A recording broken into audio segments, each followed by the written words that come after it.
What does this funeral tell us? It is a downplayed funeral. Is it a way for Vladimir Putin to be exerting yet more control?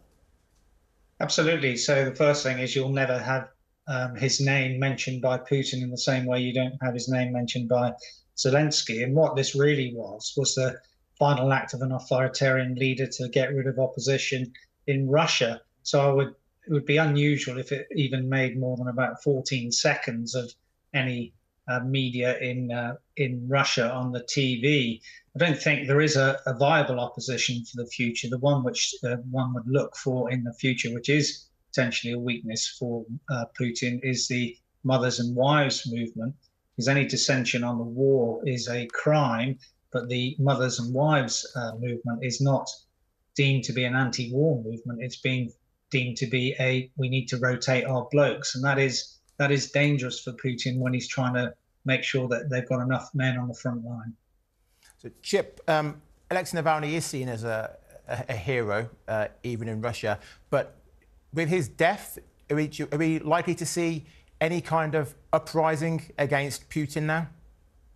No, I don't think so. So you have to look at how many people were arrested, really, after he died. And I think it was 400 or so nationwide. So I don't think that's going to occur. The other thing, of course, is that if you look at the presidential candidates who came forward in the presidential election is, I think, between the 13th and 15th of March. The only one who was a realistic candidate not to win, but to oppose Putin, was a guy called Nasruddin.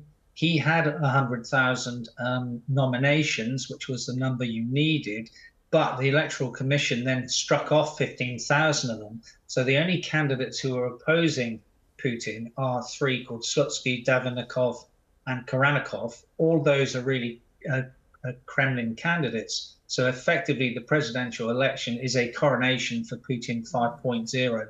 So he's an authoritarian leader who in his fifth term will have been in power longer than Stalin. And authoritarian leaders entrench authoritarian practices. And that is effectively what Putin has done, got rid of any liberal opposition and liberal press opposition as well.